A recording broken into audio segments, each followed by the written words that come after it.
Hi, everyone. Welcome to the latest edition of Pro Wrestling Defined. I'm your host, Jonathan O'Dwyer.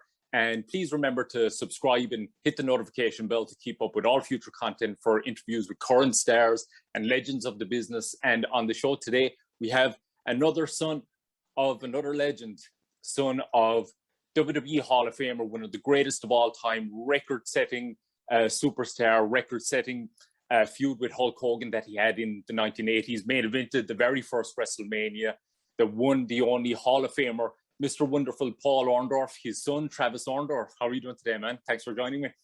I appreciate to be here, mate. Excited to kind of come back after a few months of settling into the grieving process, to be honest, and coming out on the other side and just making sure I still celebrate his legacy. So I really appreciate Brian Clark. You know, he was, I just sent Brian Clark a photo the other day. I was going through my dad's notes, and Brian Clark had his name there and his phone number, and above it, my dad had a big star and said, "Good friend." And so it's funny, when he passed, I knew, I've met Brian a couple of times, but I had never had the opportunity to really kind of talk as an adult, outside of that relationship when I was younger. And so it was really cool to connect with somebody that my dad loved. And then this brought me to you. So I got to say thank you to him, and Jonathan, thank you for bringing me on. Oh, it's an absolute honor, and to talk to you about your dad. I mean, your dad is one of the greatest of all time, and yeah, Brian's an absolutely awesome guy, and So and thanks again, my friend. When you watch this, thanks for connecting myself and Travis here, man. This is awesome. So looking forward to getting into this, man. Let's jump into it. Talk about life growing up, really, with your dad. What was life like? What age are you actually? What time frame are you coming into the picture? Were you there during? I'm 43, and so I was born in '78. In fact, Brian Blair was at the hospital when I was born with my dad. They had just come in from a show on May 2nd, 1978. So my dad was in the NWA, and understand I was born in Tampa, and I moved, at a young age. We had lived in Tampa, Pensacola, Baton Rouge, Oklahoma, Tennessee, North Carolina, and then we settled in Georgia, and that all happened before I was 5. Wow. So going back to those times, though, that was all territories. And I know he was tight with Bill Watts, and he got the call from Vince McMahon Sr. And if I'm not mistaken, he didn't feel like he was ready. And going back to that time, Bill Watts was at least from my conversations with him, was one of his greatest mentors. And so growing up was a unique experience. I've said many times to people, people ask, what is it like to grow up with your dad? And I'm like, what's it like to grow up with a dad that's a plumber? Yeah. You just get into a routine. And when we were kids, or when I was a kid, going everywhere and everybody recognizing him was frustrating. It wasn't good. I wanted my daddy, right? And I had so little time with him to get his attention. It wasn't hard, but being in public was difficult, right? And so we moved to a small town in Fayetteville, Georgia, when I was 5 years old, and we lived in a cul-de-sac in a normal neighborhood. I'm at a cul-de-sac here as well. I mean, it was my dad grew up poor. He grew up in a trailer park. So when he bought the first house, he wanted to pay it off with cash. And he had a financial advisor at the time that advised against it, which I'm in finance myself. So I understand the premise, but you can't project income when you're in that field. I don't care who you are. You know, Hulk Hogan stayed healthy for a long time. He gets hurt. We're not talking about his legacy the same way, right? Yeah. And I think we saw that throughout the years with many of those wrestlers that got hurt and couldn't recover. You know, they just couldn't. So, but you know, my dad he was a father, like truly a father. I remember when I was a kid going to the airport and saw a father and a son kiss, you know, outside the gate. My dad looked at me and said, "Son, don't ever be embarrassed. Kiss your father." And that was how he was wired. It's funny to know him as a heel because, like, you got to know that's kind of his persona. Like, and it was not fake. That was not that was method acting. Yeah. It was kind of what he felt, but he also had that other side of him that was at peace and gentle, like genuinely gentle. Like taught me how to shoot every gun I ever shot. Still taught me how to tie my shoes. You know, stayed out in the backyard, and I was a catcher when I played baseball, and he taught me how to catch a knuckleball. He's like, "You got to know this if you're gonna know anything." So he was that guy, right? And he was there at my karate tournaments. He was there at my baseball games, whether he had a t-shirt on or not. But at the end of the day, he was my father. He might have been doing that as a job, but it just made him cooler. Yeah, definitely. And like, that's amazing to hear because like a lot of the times when you hear stories about a lot of the guys from that era, especially like during the 80s and stuff, you know, it's a lot of absenteeism and stuff like that. And to hear how present he obviously still made himself. And like, that's amazing to hear because their schedule back then was gruesome.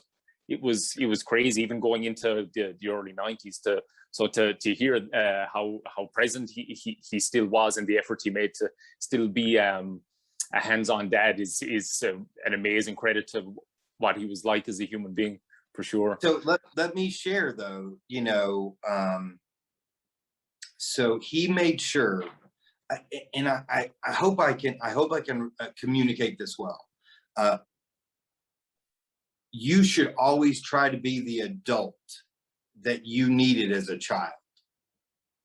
And that's what my father tried to accomplish. So I will tell you, was he there every day? Did he help me out with the homework? My dad could not have helped me out with my homework, whether he was home or not. And I love my father. Make no mistake. It just wasn't, no, right? But he sent me to private school. He wanted me to grow up different. He did not want me to grow up with the discrimination he grew up with. He did not want me to have those habits or behaviors. He hated it about himself. You know, my father, I think my father loved people for who they were in spite of their background. And I know that's what he wanted me to be, was not what he grew up with. And he grew up in hell, like true hell. And so my father would maybe fly in on a Thursday night, right? And he may only get one day off.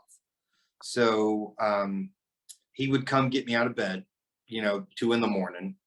And I'm sure he fulfilled his marital duties and brought me in the bedroom, and I'd wake up asleep on this, you know, massive 22-inch bicep. And I would wake up and lean over and he'd go, "You want to stay home from school today?" And I'd be like, "Yes."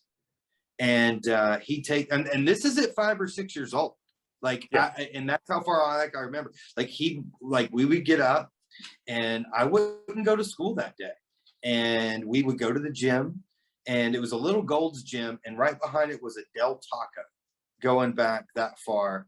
And I remember I'd go over there and get a Choco Taco, and then I'd come back to the gym and I'd work out with him.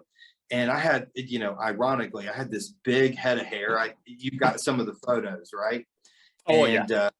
People would come over and go, "You've got the strongest little girl I've ever met."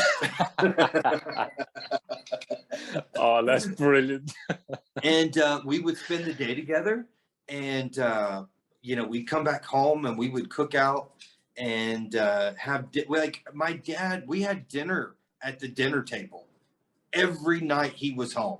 When he retired for that little bit, we had dinner at the dinner table every night. I knew where my seat was, I knew where his seat was, and I knew my mom was going to stand up in the kitchen and eat her dinner. You know, that was he was a family man, and it blows me away to people that don't know that. Like at 30 years old, I remember going up into the bonus room, which is his room, and stop it, Eleanor. And I'm standing there at the sign. He's like, "You want a beer?" And I'm like, "Yeah, Daddy." And I'm like, "You want one?" He's like, "Yeah, give me one." And then he's like, "All right, come sit on my lap." And, you know, and who are you going to tell your daddy no? So Yeah. like I've sat in my daddy's lap and had a beer together. Like he was just a loving man. But ironically, when I turned 21, I had to beg him to take me out for a beer for my 21st birthday, because to that point, I had never seen him drink alcohol. Oh, really? Wow. That's interesting. Like I remember going in the backyard and finding beer bottles, but I always believed that would have never been my father.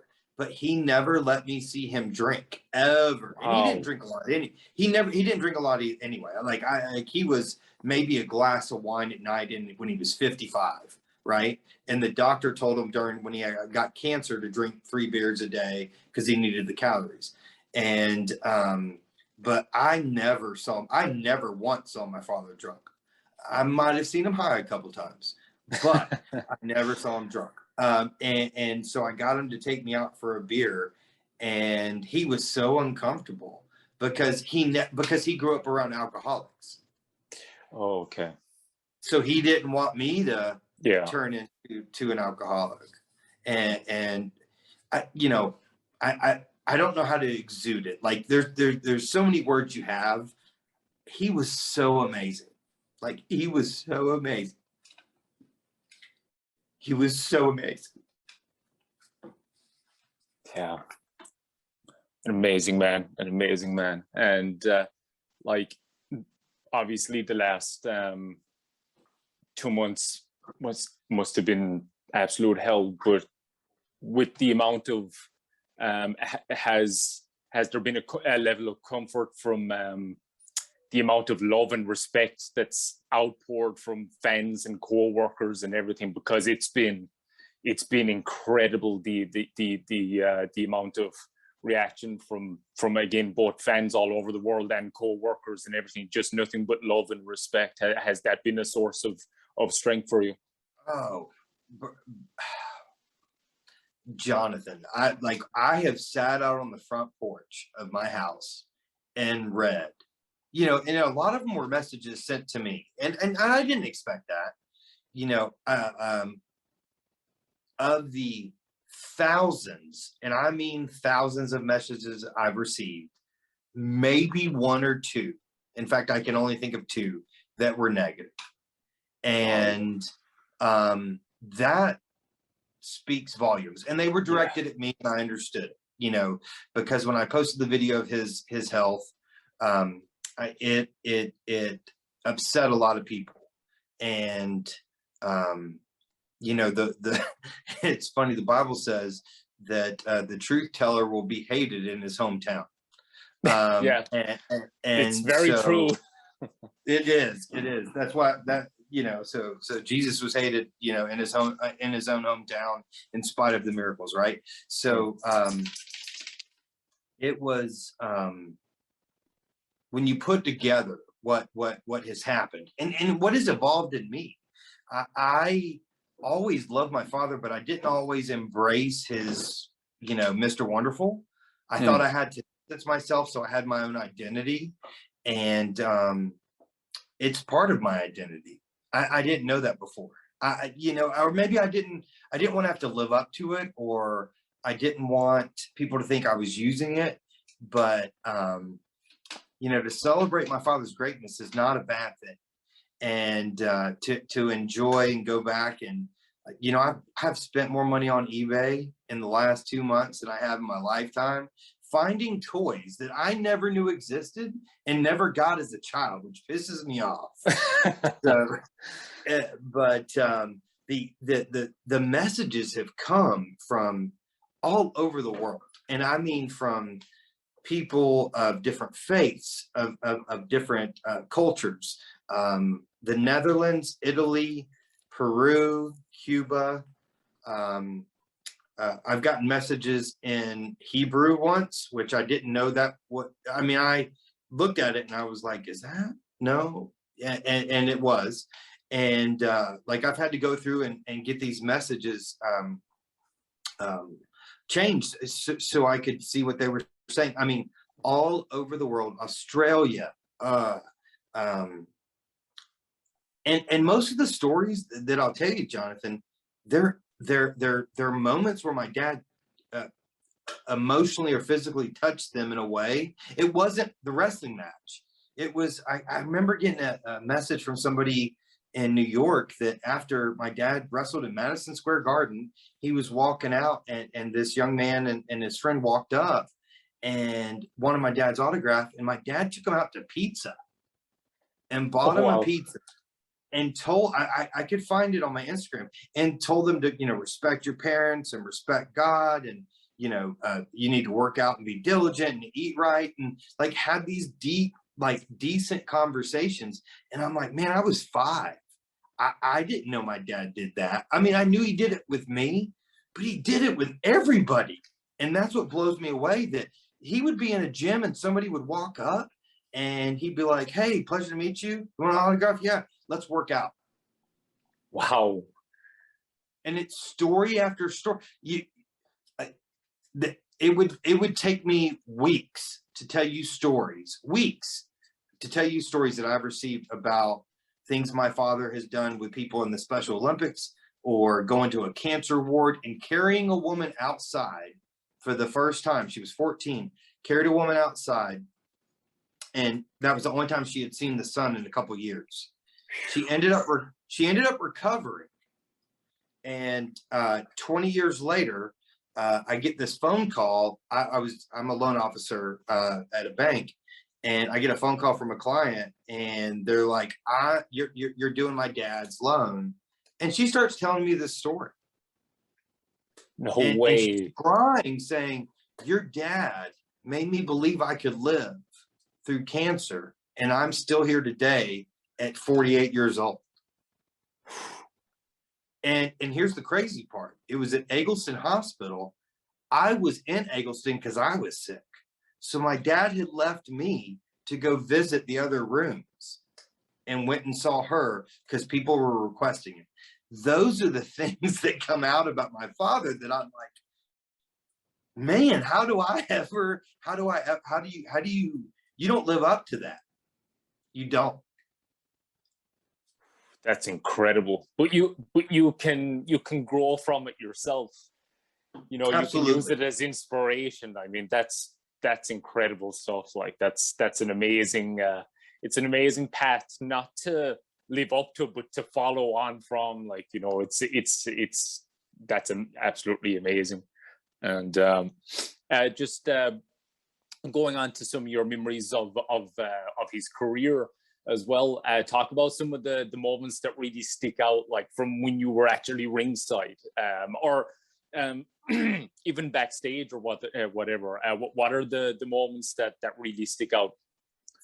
So you might be disappointed when I say this, but the moments that stick out were they were wrestling with the NWO in Birmingham, Alabama, and I went to church at this small church in Riverdale, Georgia, and when I was going to college, there was a minister that helped me out. His name was Jason Wallace.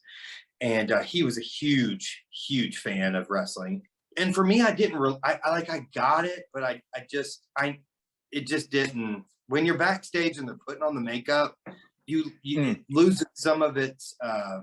You're seeing how the sausage was made. Like I respect it. I totally respect it as the athleticism and the hard work and the diligence and this, like the fact that they lived through some of those hits. I totally respect it. But as as an art form, I respect it. But enjoying it was hard for me, right? Because every time I saw it, I saw every opportunity my dad could get hurt because he got hurt, right? So I was always afraid of that next phone call, and I got it at 18 when he broke his neck for the last time up in Buffalo, right? And we're crying our eyes out, hoping that he's not permanently paralyzed. So you got to understand that's some of my perspective of wrestling. Yeah, sure. So the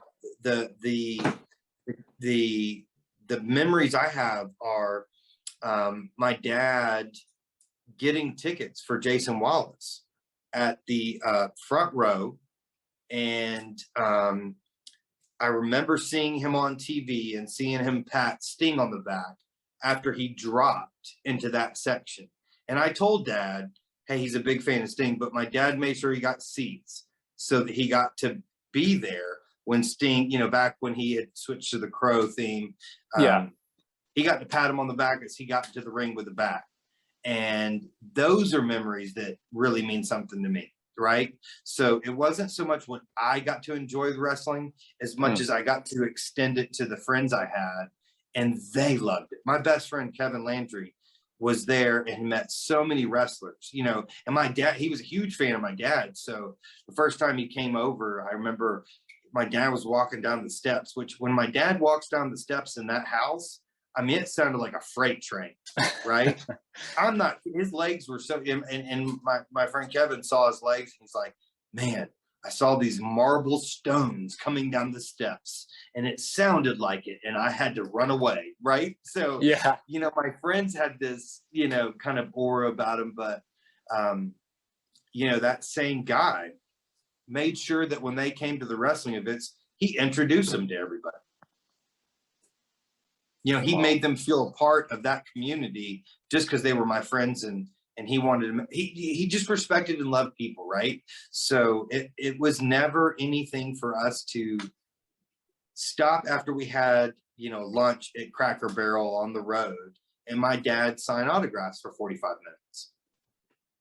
That was just part of the routine. It wasn't a big surprise if we went to Fort Bragg or any other facility, the military, and they're coming back in from overseas and deployments, and my dad sit there and sign autograph after autograph, no matter how long the line was and no matter what time they shut off. He wasn't leaving until everybody was done, and every person he would say thank you for your service because he truly appreciated it. That's awesome, man. And who were some of the people he was closest to in the business? Like, he was allied with Piper when he first came into WWE. Like, they were an awesome pairing, and he tagged with Paul Roma later on in WCW. Of course, him and Hogan had like I alluded to at the beginning, the record-setting feud. I mean, that's still to this day one of the highest-grossing feuds of all time in terms of like house show attendance and everything. I don't think Hogan ever actually topped that with anybody else on house shows and their stuff. Like the turn is so good, like that. Like that pile driver. That's another thing actually. His pile driver is so like purely from fans' perspective. His pile driver is so freaking good. Like it's right up there with Jerry Lawler. Like he would plant that thing in. So right up there with Jerry Lawler. I'm going to take you back just a second here because there was nothing more athletic than how my dad did the pile driver. What person could be there with somebody holding them and actually leap out of the air with him and then be able to hold them in a place where they didn't get hurt when he landed? So all due respect to Jerry Lawler or any other finish in the history of professional wrestling, to me, that was the most vicious finishing move that seems so paralyzing. Yes. Like, no offense to the Undertaker with his tombstone where he would drop to his knees. It just didn't look like it hurt. But my dad with that hold and that leap and that where he would pull down and then release it, like that full release where they would just fall out. Like, you can jump off the top rope with an elbow. You're not selling me on it. You can go against the ropes and put a leg down on somebody. You're not selling me on it. You can do the camel clutch. You're not selling me on it. You can do the figure four. I've done it to my friends. You're not selling me on it. But that pile driver looked like it would F you up. Oh, like, yeah. Permanently. And to be honest, considering what happened to his neck, it's true. Yeah, I suppose like the impact of going down on your lower back like that. I mean, that's kind of what happened to Hogan as the years went on as well, wasn't it? From repeatedly doing the leg drop as well, like the ripple effect going upwards. Kind of. I think it's all of it. I think it's the lifestyle they led. You know, let's not kid ourselves. Booze, alcohol, and women. And a lot of travel, a lot of loneliness, like the mental health. Like, if you really consider how you and I just go to our work and do our thing, these guys are on the road. Have you ever traveled and been on the road for days at a time alone by yourself in a hotel room, and back then with like 3 channels? Yeah, that's the thing. It's what crazy. the hell would you do? Yeah. Like, legit, go to the gym. Okay, you're going to work out for 19 hours a day? Like there was no other outlet. Like, these guys, and let's not kid ourselves. My dad grew up in a trailer park of trailer parks. Like, if there was a trailer park that was a Mercedes, he lived in the Pintos, right? And so most of these guys, they had no other option than wrestling. You know, my dad watched it on a Saturday morning with my grandfather, Ross Lee Maxwell, and went, I can do that. And my grandfather made a phone call and got him with Hiro Matsuda and Bob Backlund and all those guys, right? So that was not like, you didn't go become a wrestler because you were educated. You went and did it because you like to fight and you like to drink. And that's what, like, most of my dad's scars were from women that threw a beer bottle at him. They weren't from bar fights. They were from like fans. One woman threw a dart at him. Like, that was the kind of heat they had back in those days, back in Shreveport, Louisiana, and Baton Rouge, and some of those backwoods towns that most of us wouldn't be safe to walk out after 5 p.m. at night. Yeah, definitely. But so talk about stuff he intimated to you through the years about, like, what his favorite memories or not favorite memories, but his favorite guys were to work with. Like, was Hogan up there? Like, who were some of his favorite guys to work with that he shared with you through the years? Yeah, so, you know, some of it's mixed with, you know, more history. So, you know, you go back, Dirty Dick Slater. Yeah. I mean, we're talking about a time period. The greatest wrestlers he ever wrestled with weren't in the WWF necessarily. Yeah, he worked with like Flair and Lawler and Inoki and all beforehand as well. Like, and Ernie Ladd, he loved Ernie Ladd. I mean, totally respected him. JYD, you know, those guys went from territory to territory. So some of their best matches were not in the WWF. And it's, you know, I was talking to, you know, and a little shout out to Hal Haney. He's a artist that does a lot of work with. Artist, yeah. I'm incredible. I commissioned him with pictures of my dad from college and all the way through to do a tattoo for me, and I'm going to get it done on my back. Oh wow, that would be incredible. It's funny. I was literally just showing my nephew his work last night. Like, it's incredible. Like, everybody followed him on Instagram and everything. Yeah, that'll be amazing. I told him, I was like, listen, bro, I'm going to send you pictures. Like, I'm not creative, but like, I trust you as an artist. Just do it. And it's going on my body. like period. Because and it's funny, I never thought I would do anything. I got my grandfather's name, Rossley Maxwell, which is who got my dad. My grandfather was my soulmate, and my dad was my best friend. And so I got my grandfather's name over here, and then I'm gonna have dad over here. And yeah, he's incredibly talented, amazing artist, and I'm excited to see what he's like. It's gonna take till Christmas, and I'm like, which year? I don't care. I'll wait. Yeah, that'll definitely be worth it. If everybody check out his work on Instagram, and I'm pretty sure he's on Twitter. Hal Haney, check him out. His stuff is incredible. I can't wait to see how that turns out. But so going back to some of the stories that I remember, and I had some great experiences with Terry, Hulk Hogan, and that, you know, I know these guys. I remember when I was a kid, calling Randy Poffo, and people are like, "What are you talking about?" And it's Randy Savage, right? Yeah. But I just knew them by the names my dad said. I didn't know them because I didn't watch wrestling. It wasn't like we didn't have USA. I was going to private school and you know, playing baseball and soccer. I didn't watch wrestling. I was like 6 in 1984, and you go to 87, so I was 8. Like I nothing. There's no recollection of other than the lifestyle, other than so I'll go back to my dad used to take me on the road for weeks at a time. I used to leave and take 2 weeks out of school and go to New York with him and travel on the buses and stuff. So it wasn't just those Fridays, but so the wrestlers, my dad was so close to Rick Rude, and I can tell you that was probably a month before he passed. He was at a facility when I was trying to get him home, and they came up to me and they go, "Do you know who Rick is?" And I was like, "Yeah, why?" They go, "Because your dad keeps writing his name down." And that was, you know, just a short time ago. But I remember when Rick passed, it wouldn't be uncommon for months at a time for me to walk up into his room and dad be crying. When Rick Rude died, it broke his heart. But you know, he was friends with Brian Blair. You know, in the later years, he was friends with Brian Clark, and a lot of those guys that he met kind of during the power plant days.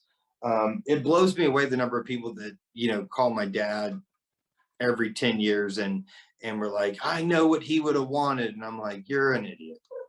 But you know, he loved Roddie.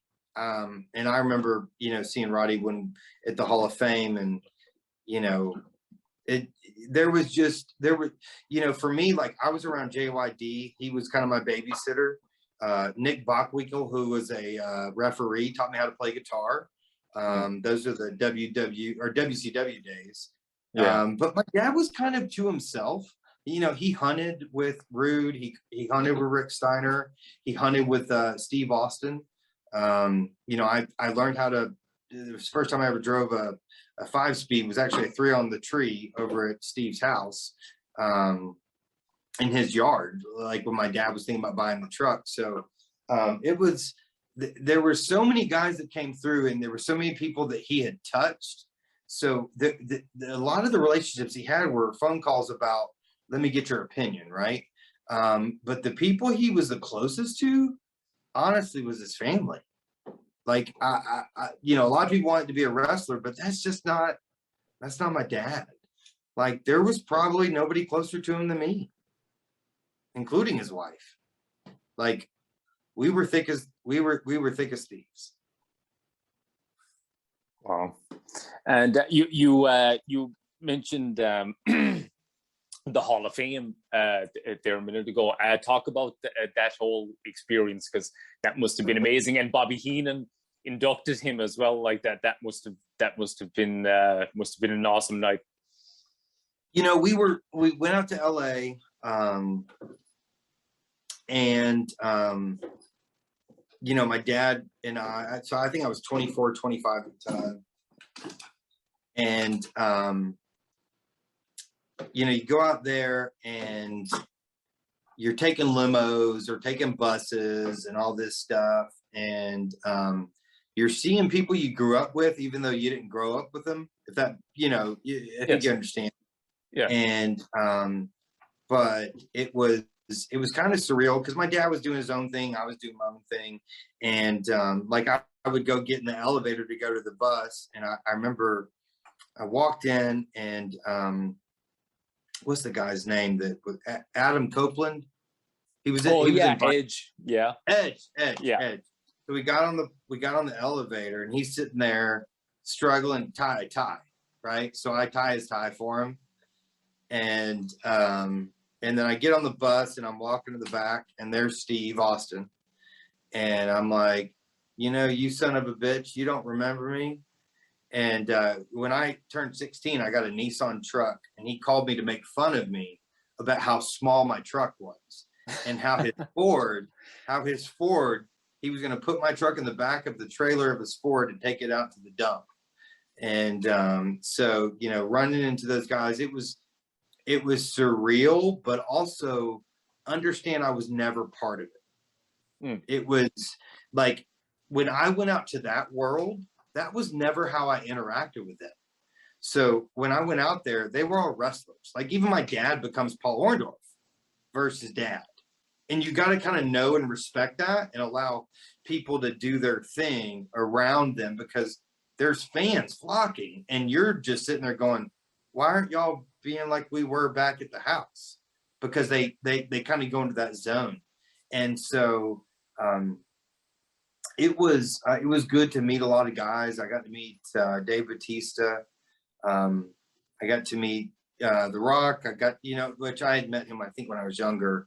But, it was good to be around Bobby Heenan, who I had spent time with when I was a kid. And I'll tell you, the best advice he ever gave me, and I don't know where we were, but somebody came up to my dad and saw me, and Bobby was there, and they said, are you going to be a professional wrestler? And Bobby told me, he said, tell him no, because I can read. Oh. So he would joke around like that. So I remember sitting in the back with Bobby and talking to him and talking about his daughter, and kind of having this kind of catch up, but complete admiration for those guys. They spent so much time with my father on the road, and he was batshit crazy. Don't kid yourself. Like he was bipolar as heck, diagnosed. And he was hard to control. Now, obviously, in the later years, I got the calmer dad, right? But when he was out on the road, he was a wreck, man. It's pretty funny to hear some of these guys tell the stories about my dad being just so intense and not being able to, set aside anything because he's so focused. And I remember Bobby was messing with him one time so bad on the car ride that he told him he missed the exit, and my dad got so mad that he ripped the steering wheel off the column. So my dad's trying to steer the column with the column, and Bobby's just dying laughing on the side of the road as they got to kind of find him. And turns out my dad didn't miss the exit. Oh, Jesus. Oh, that's hilarious. We mentioned before we came on, Brian Clark was telling me that you were part of some of the car rides that him and your dad had back in the Smoky Mountain days. Oh, dude. My dad listen, first of all, he had the worst gas of anybody I've ever met in my entire life. Oh, man. And, because he took so much protein, man. He was such a health nut. It was like, Dad, I've been there. You're crop dusting everywhere you go. But my dad was a trip, man. He you get him on the road, man. He was, Brian could tell you, he was just fun.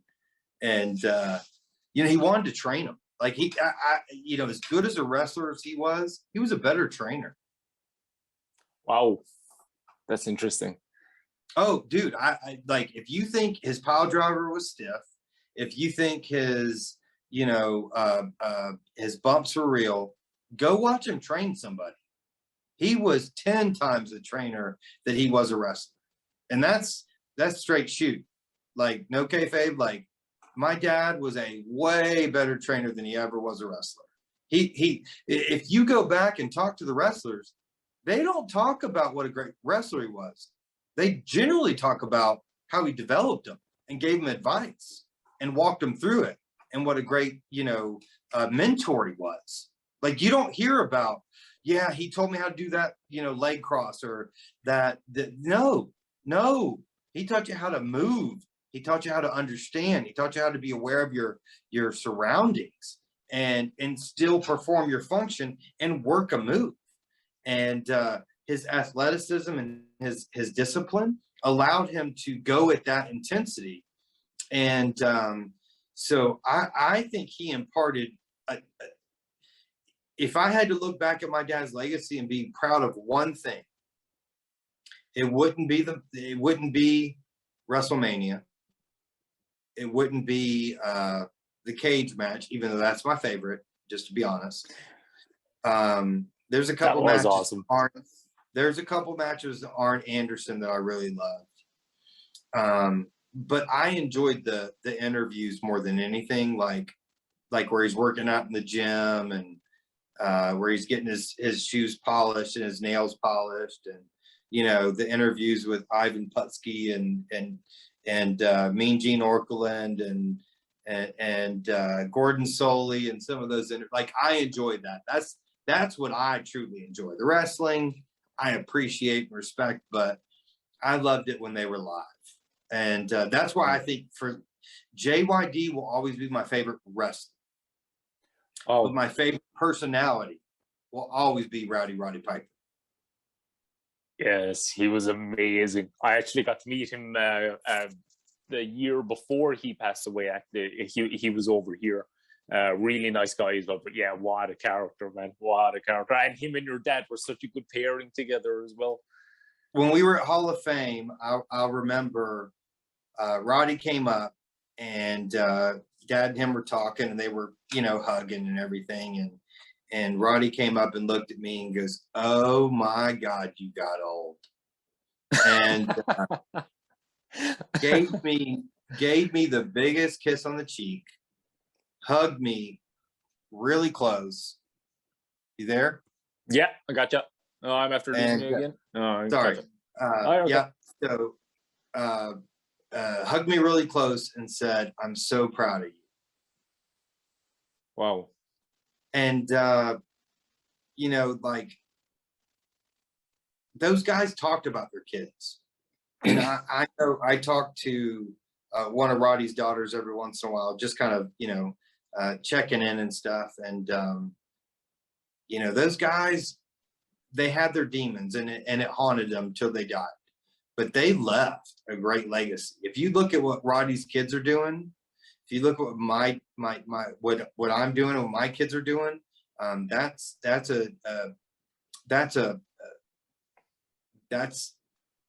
should reflect on who those men wanted to be, even though they might have come up a different way.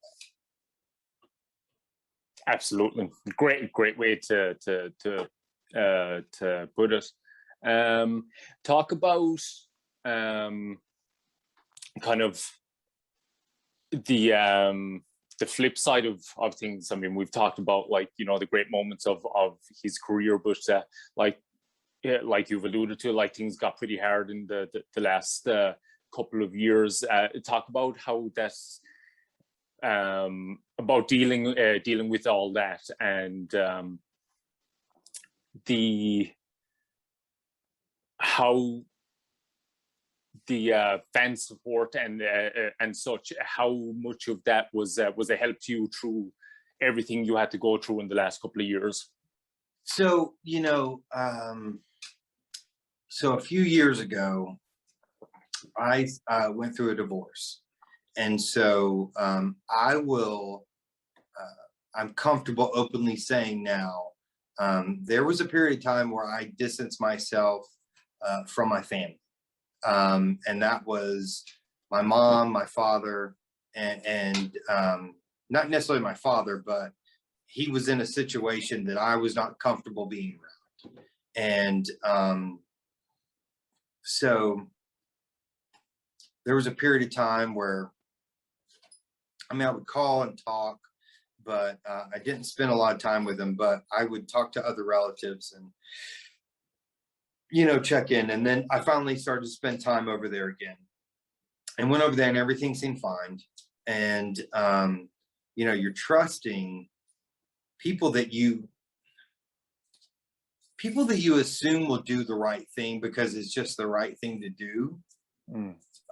So, you know, a lot of people have asked me about my dad's finances, or even, you know, his health. And I'm like, I'm his son. They don't give me that information. Like, that's not something you just get. So understanding his situation was way harder than I expected, because you trust what you're being told and you have no ability to challenge it.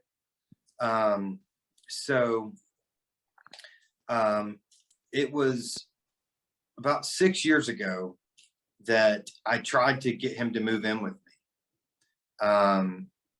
Something happened at the house where he was attacked, and I always thought he was vulnerable to the people that were allowed in the environment that he was in, but he wasn't in any capacity to challenge it mentally. But I asked him to move in with me, and I even requested it from authorities, and they wouldn't sign off on it. And my dad wouldn't say, you know, yes, you know, he wanted to go home. Yeah. So there was part of me that was so frustrated that it didn't matter what I said. I like, you can scream up and down, I want him, I want to take him, but unless he says it, or you can convince somebody that he's incapable of doing it, nobody steps in. And it sucks. Like, it's horrible. Like, you feel abandoned and you feel helpless because all you want to do is the right thing. But there's no platform for that. There really isn't. Like, the system sucks. And so those years were horrible.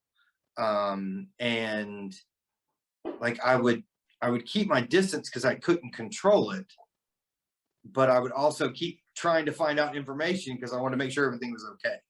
And I would go over and visit. And you know, the last time I went to visit him before, you know, COVID started, he was doing great. Like, I just sat on the porch with him, and we had dinner, and you know, he was doing great, and you know, fully shaven and good. And then, you know, COVID hit, and it got locked down, and then it got to a point where you couldn't get anybody to allow you to see him, and you had to rely on the people that were in charge. And so I say all that to say, it got to that point that I finally was like, I give up. I will do whatever I have to do. So I shared that one video of his health, and which sucked. God, that was horrible. And the backlash I received, I honestly didn't feel it because I knew what my intent was. Yeah. And there's something about knowing who you are, you know, and knowing who my dad wanted me to be. Like, I had that anchor that I was sitting there thinking, when I did this, I was sitting there thinking, y'all don't know my daddy, because this is what he would want me to do. Yeah. And so I didn't even pay attention, but it was a miracle that I ended up getting him home, because they broke every HIPAA rule that they had to, just to figure out a way. So I got him home. And you know, I'm so grateful. Like, my daddy told me he loved me before he passed, and I got to hold his hand, and we got to hang out, and we got to spend some time together. That, you know, in spite of everything that him and I went through, individually. I was abandoned myself, and he was abandoned by his mother.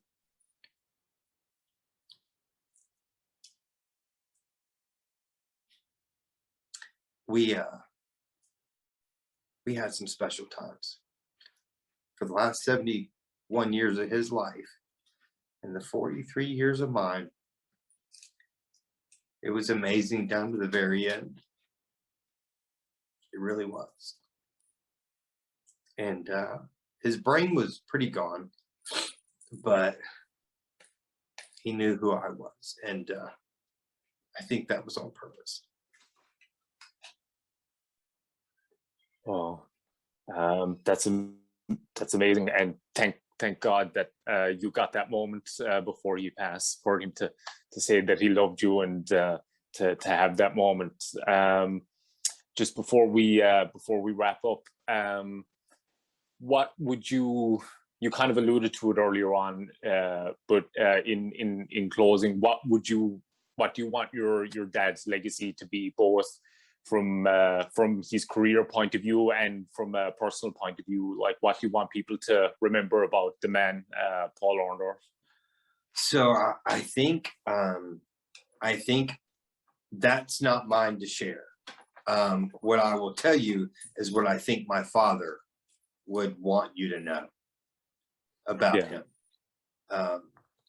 Not necessarily what I would want you to know, because what I would want you to know is totally different.